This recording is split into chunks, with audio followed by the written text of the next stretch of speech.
ఇంట్లో ఒక బాధ అయితే ఇక్కడ ఒక బాధ. ఏం బాధ? నేనేమైనా చుట్టాల ఇంట్లో అడుగు పెట్టిందని తీసుకొచ్చానా? హారతి ఇచ్చి లోపల తీసుకెళ్ళి భోజనం పెట్టడానికి మా ఆఫీస్కి తీసుకొచ్చా. ఆఫీస్కి తీసుకొచ్చానంట ఆ మేనేజర్ గారు ఏమంటాడు ఏంటో. అయితే ఒక పని చేయమని చెప్పండి, నాకు కూడా ఇక్కడ జాబ్ ఇచ్చేయమని చెప్పండి, అప్పుడు ఏ ప్రాబ్లం ఉండదు. ఏం జాబ్ చేస్తావు? ఆఫీస్ చెత్తబొట్లో ఉన్న చెత్త అంతా తీసుకెళ్ళి బయట పడేస్తావా? మా ఆఫీస్లో చాలా మంది ఉన్నారులే, పద. పెళ్ళి అయితే ఎవడో బాగుంటుంది అన్నాడు, నరికేలాడు ఈ అమ్మ జీవితం.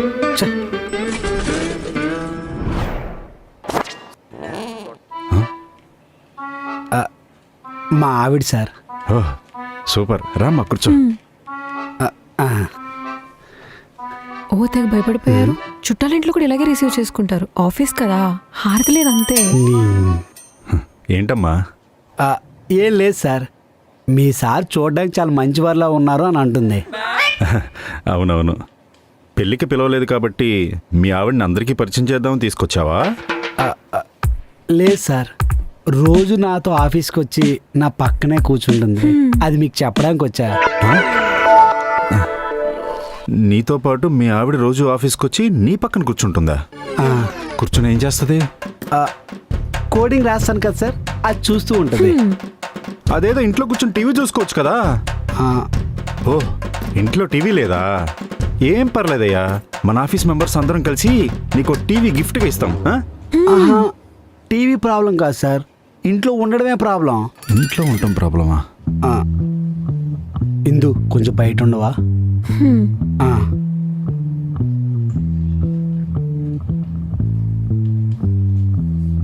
సార్, కొత్తగా పెళ్ళైన లైఫ్ ఎలా ఉంటుందో తెలుసా సార్?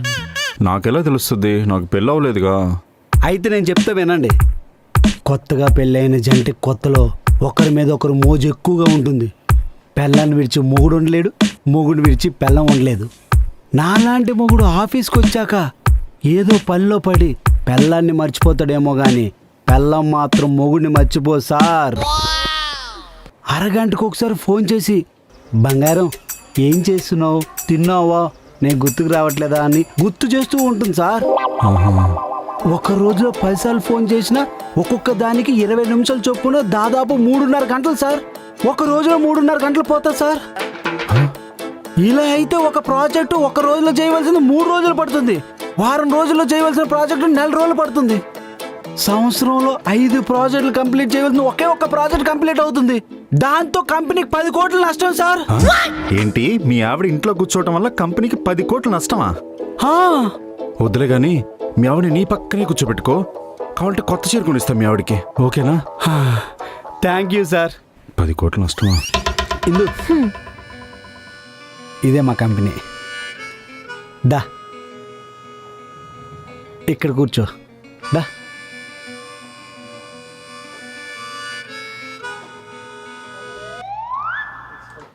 ఏంటి అలా చూస్తున్నారు? మా ఆవిడ. ఓ నమస్తే అండి. నమస్తే అండి. ఏంటి కమల్, మాకు పరిచయం చేద్దామని తీసుకొచ్చావా? లేదు, పర్మనెంట్గా తీసుకొచ్చా. అర్థం కాలేదు.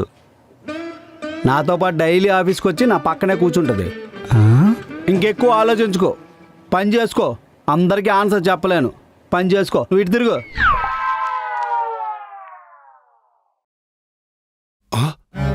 ఓడి అమ్మ, ఈ ఇంట్లో ఫ్యాన్లు, ఏసీలు, లైట్లు అన్ని వేసి వదిలేశారు. ఫ్యాన్స్ ఇచ్చక్కడ.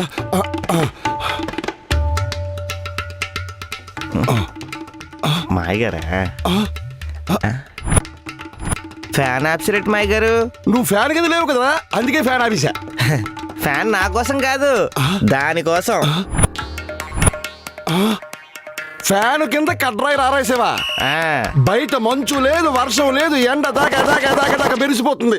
బయట లారాయిచ్చుగా. అంటే ఎండలో డ్రైర్ ఆరేస్తే రంగు పోతుందని. లోపట వేసుకున్న దానికి రంగు ఎందుకు? ఎందుకు కనిపించింది మాయ గారు? నేను డ్రైర్ వేస్తానా, దాని కింద ప్యాంట్ వేస్తాను, ఇలా అన్నా కనిపిస్తుంది. స్టైల్.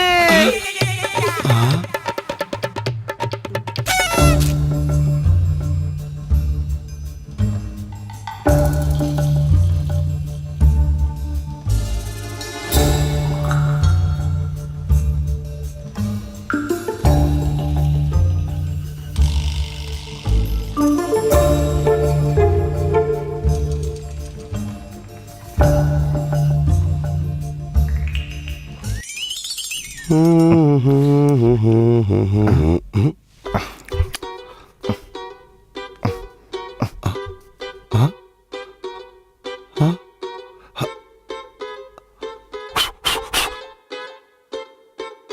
అయిపోయిందంటే ఆ, మొత్తం అంటిస్తేగా మాయ గారు. ఏంటి అంటించేసావు? గుడ్డ మొక్కకు మెరుపులా మొత్తం గమ్మబోట్ల అంతా అయిపోయింది. ప్యాషను ఇప్పుడు ఇదే ట్రెండ్.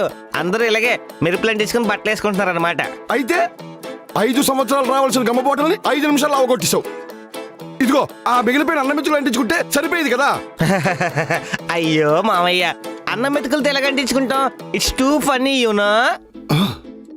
నా కంప కొల్లూరు చేసేలా ఉన్నాడు.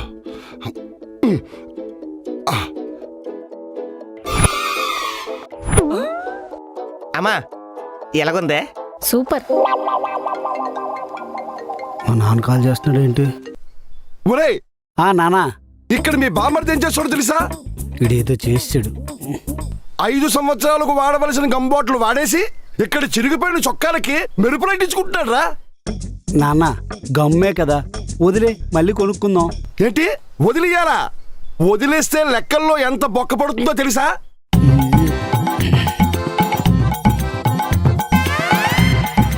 ఒరేయ్, రాసి పెట్టుకుంటా, సాయంకాలం వస్తే మొత్తం మాట్లాడుకుందాం. సరే నాన్న, నేను ఇంటికి వచ్చాక మాట్లాడతాను. వీళ్ళ ఫ్యామిలీ అంతా నా ఫ్యామిలీ సొమ్మంతా నాకేస్తున్నారు.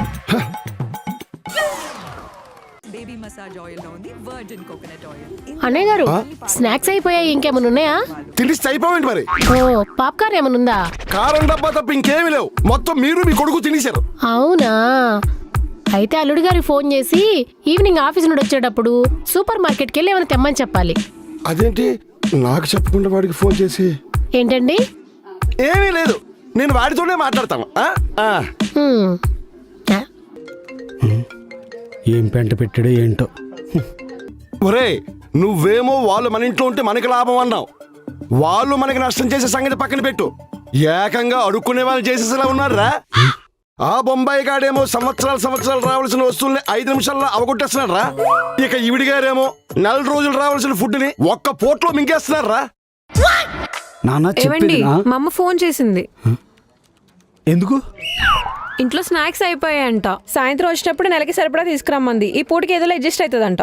4 రోజులు సరిపడే స్నాక్స్ ఉంటే దాన్ని ఇల్లు అనరే, సూపర్ మార్కెట్ అంటారు. సర్లే, ఏదో ఒకటి మా అమ్మ చెప్పమంది చెప్పాను. నాన్న, ఇలాగైతే వాళ్ళని మనం అడాప్ట్ చేసుకోవడం కాదు, మనల్ని ఇంకోళ్ళు అడాప్ట్ చేసుకోవాలి. కమల్, నాన్న లైన్లో ఉండు. ఏంటి సార్? ఇలా ఫోన్లు మాట్లాడటం తగ్గించి కంపెనీకి 10 కోట్ల నష్టం తగ్గిస్తావు. నువ్వు మాట్లాడే ఊపు చూస్తుంటే 10 కోట్లు కాదు 25 కోట్ల నష్టం వచ్చేలా ఉంది. సారీ సార్, ఇంక రిపీట్ అవ్వకుండా చూసుకుంటా. దీనికేం తక్కువ లేదు. నా బతుకు. ఏవండి, మా అమ్మ వేపిన జీడిపప్పు తీసుకురమ్మని చెప్పింది. అదైతే అస్సలు మర్చిపోద్దని చెప్పింది. నాకు మా నాన్న నీకు మీ అమ్మ కాల్ చేసి సాగు కొడుతున్నారు కదే. మీ అన్నే చాలా బెటర్, ఒక్క కాల్ కూడా చేయలేదు. అదిగో మీ అన్న కాల్ చేస్తున్నాను. హలో, నీకు వాట్సాప్లో స్కానర్ పెట్టాను, 18 రూపాయలు కొట్టు సిగరెట్కి.